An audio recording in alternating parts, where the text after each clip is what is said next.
They have some depth out there.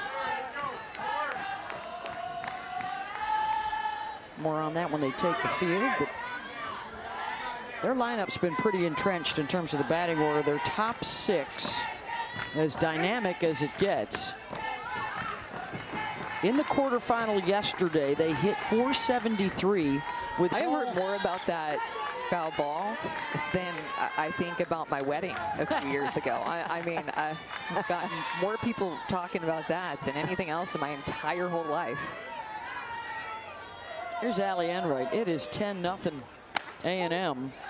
But in all seriousness, I really don't think KK DeMent has gotten talked about enough, you guys. Her defense at second base with how smooth she is, that pop off of her bat. 2 home runs today, my goodness. And you know who loves that? 13th on the year. Tricia Ford. Yes. Because she wants the Aggies. She told us, I want a big old chip on her shoulder. You know, they're ranked #1. Their RPI's #1. Their KPI's #1. They're probably going to be #1 in the NCAA tournament, but she just loves them playing as underdogs, playing a little angry, a little feisty. Yeah, that's how they've showed up to take on Texas tonight.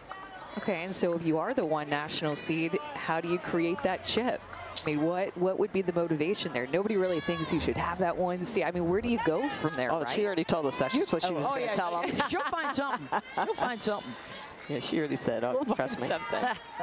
Yeah, you got it, but you don't deserve it. Back up the middle, and a base hit for Enright.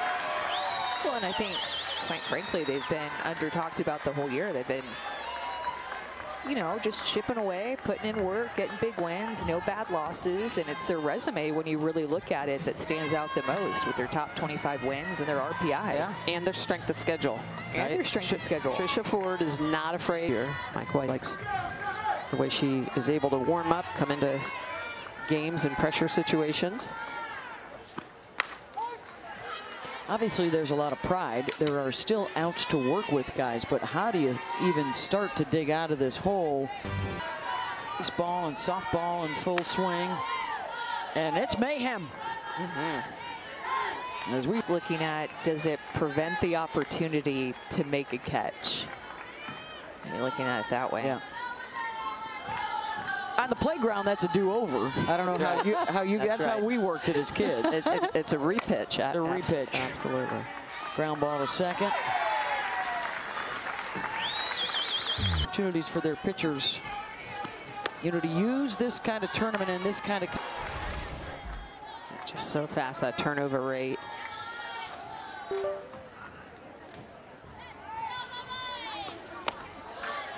And it's interesting too, because when she slaps and comes through the box, she almost pauses. Like there are some slappers that are still like really in motion. She almost has this little pause while she's swinging, and then she still gets going. It's pretty impressive.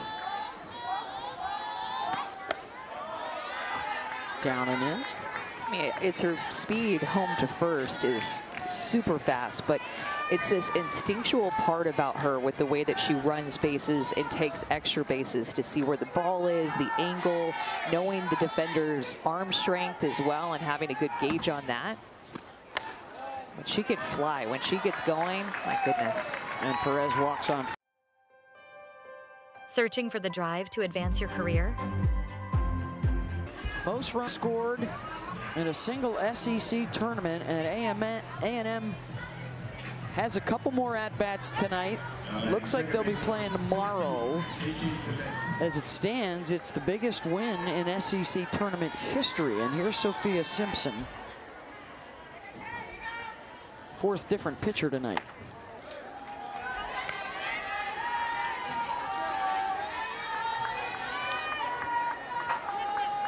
So yesterday it was 12 runs in a run rule win, and already 14 tonight in what is shaping up to be a run rule win. Well, again, their last game against Tennessee, they scored 13. So it's 13, 12, and now 14.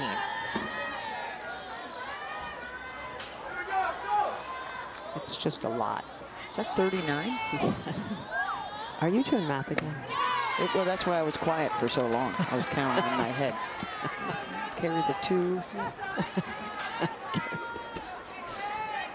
Wait, I think. No, I think you're right. You got it. Simpson's the senior. From Bellevue, Texas, in for a strike.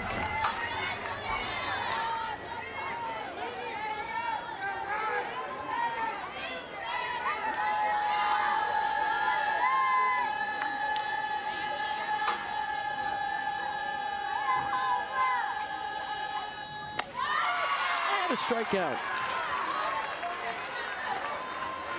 That'll end the